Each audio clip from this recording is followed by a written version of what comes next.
आज हम 3 कैंपेन्स के बारे में बात करेंगे। तमाम मर्दों को कहा गया जो इसमें पार्टिसिपेट करना चाहते थे वो अपने नेल्स को पॉलिश करें, पिक्चर लें और उसे सोशल मीडिया पर अपलोड करके इस कैंपेन में हिस्सा ले सकें। आपके पास मजहबी तबका इस कैंपेन में पार्टिसिपेट नहीं कर सका। औरतें एक वॉक करेंगी, उस वॉक में होगा क्या? उस वॉक में ये होगा जो उनका ड्रेस कोड होगा वो ड्रेस इस तरह का होगा जो सेक्स वर्कर्स के साथ खास है। ये 13 अक्टूबर को औरतें, खासकर लड़कियां, वो ब्रा नहीं पहनेंगी, जो अंडरगारमेंट्स हैं उन्हें नहीं पहनेंगी।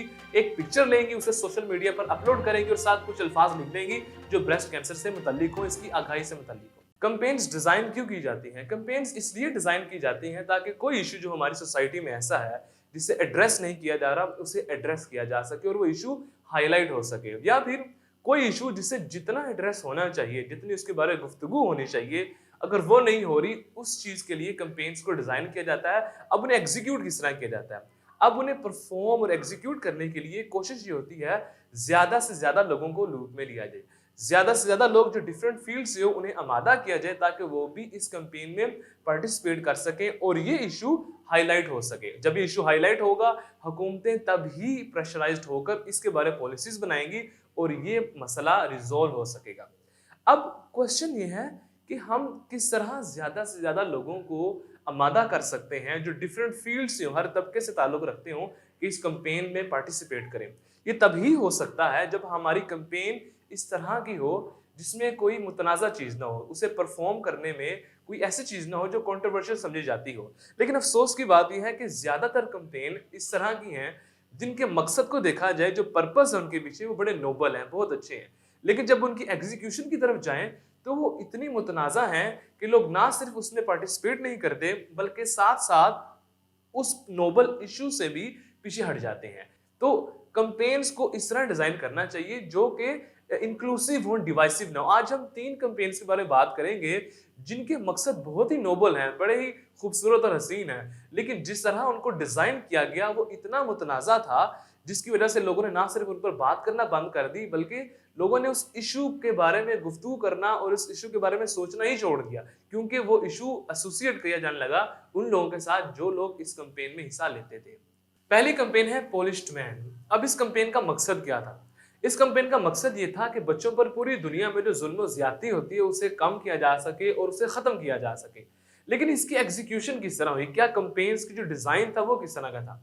डिजाइन कैंपेन का ये था कि तमाम मर्दों को कहा गया जो इसमें पार्टिसिपेट करना चाहते थे वो अपने नेल्स को पॉलिश करें, पिक्चर लें और उसे सोशल मीडिया पर अपलोड करके इस कैंपेन में हिस्सा ले सके। पाकिस्तान में इस कैंपेन को शनैरा अकरम, जो कि वसीम अकरम की अहलिया हैं, उन्होंने शुरू किया और उसके बाद इस कैंपेन में सेलिब्रिटीज ने, क्रिकेटर्स ने और दूसरे इन्फ्लुएंशियल पीपल्स ने इसमें हिस्सा लिया।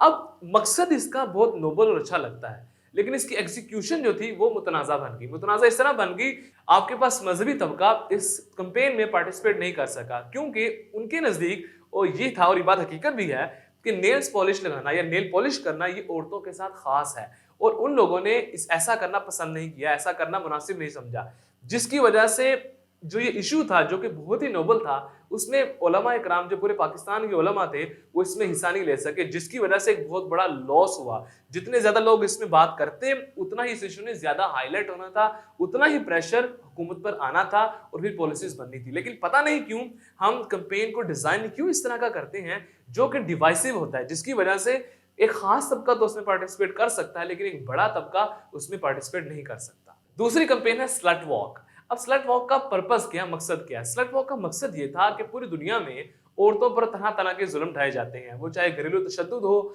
वो चाहे जिनसी हरासा का मामला हो या रेप केसेस हो। बच्चों के साथ रेप के वाकयात हुए हैं पाकिस्तान में। अब ये ऐसा मकसद है कि आप किसी भी फर्द से पूछें पूरे पाकिस्तान में, पूरी दुनिया में, वो लोग इसके सपोर्ट में आएंगे कि ऐसा नहीं होना चाहिए, ये गलत होता है। लेकिन जिस तरह इसको हाईलाइट करने की कोशिश की गई वो बहुत ही मुतनाज़ा बन गया।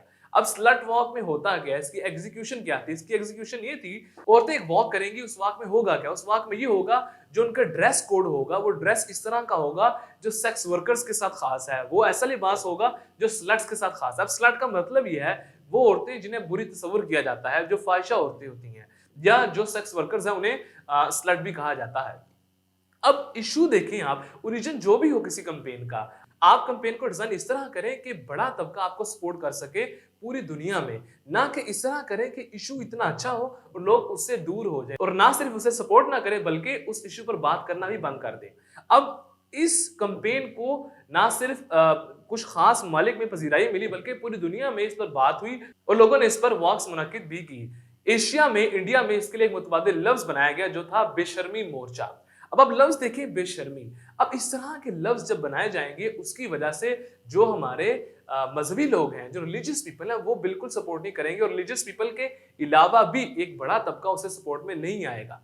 अब पाकिस्तान जैसे मुल्क में, जो खास करके मजहबी मुल्क है, जिसकी बुनियादी मजहब पर है, उस मुल्क में ऐसी वॉक मुनक्किद करना तसव्वुर भी नहीं किया जा सकता।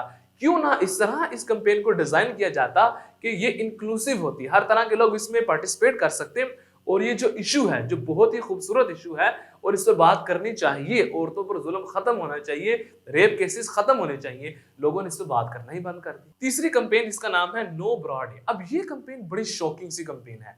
अब इसमें इसका मकसद क्या था? इसका मकसद ये था कि ब्रेस्ट कैंसर से मुतालिक आगाही दी जाए लोगों को, और ये कैंपेन मनाई जाती है अक्टूबर के महीने में, जो कि इसी ब्रेस्ट कैंसर के लिए खास किया गया है। 13 अक्टूबर को ये कैंपेन मनाई जाती है।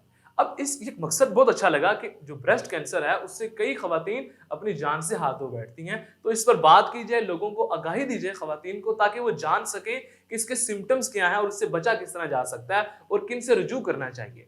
लेकिन जिसकी एग्जीक्यूशन थी वो बड़ी ही मुतनाज़ा हो गई। अब वो एग्जीक्यूशन थी क्या? वो एग्जीक्यूशन ये थी कि 13 अक्टूबर को औरतें, खासकर लड़कियां, वो ब्रा नहीं पहनेंगी, जो अंडरगारमेंट्स हैं उन्हें नहीं पहनेंगी, एक पिक्चर लेंगी, उसे सोशल मीडिया पर अपलोड करेंगी और साथ कुछ अल्फाज लिख देंगी जो ब्रेस्ट कैंसर से मुतल्लिक हो, इसकी आगाही से मुतल्लिक हो। अब ये जो एग्जीक्यूशन है वो इतनी मुतनाज़ा है, even for me it's ridiculous कि आप किस तरह की कैंपेन डिजाइन कर रहे हैं। डेवलप्ड कंट्रीज में लोगों ने इस पे तनकीद की, इसे मजम्मत किया गया कि इसकी बजाय कुछ ऐसा डिजाइन होना चाहिए जो कि इंक्लूसिव हो, जिसकी वजह से ज्यादा लोग इसमें पार्टिसिपेट कर सके, ताकि ब्रेस्ट कैंसर से मुताल्लिक आगाही फैलाई जा सके। तो पूरी दुनिया में ज्यादातर लोगों ने इसमें हिस्सा नहीं लिया और ये कैंपेन सोशल मीडिया तक ही खास होकर रहेगी। पाकिस्तान जैसे मुल्क में तो तस्वुर ही नहीं किया जा सकता इस तरह की कोई कैंपेन मुनक्किद हो, लोग इस तरह की तस्वीरें अपलोड करें। अब ये तीनों कैंपेन्स, बच्चों पर तशद्दुद का मामला हो, औरतों पर तशद्दुद का मामला हो या ब्रेस्ट कैंसर से मुताल्लिक आगाही का मामला हो, तीनों बहुत अहम और नोबल हैं। लेकिन तीनों की जो एग्जीक्यूशन थी वो इस तरह की थी, मुतनाज़ा थी, कि लोगों ने उस पर बात करना ही छोड़ दी। हमें चाहिए ये कि हम कैंपेन्स को इस तरह डिजाइन करें और इतना खूबसूरत बनाएं जितना कि इनका पर्पस खूबसूरत है, बजाय ये कि हम वो चीजें लोगों को फराहम करें जो लोग वीपीएन की खिदमत लेने के बाद देखते हैं।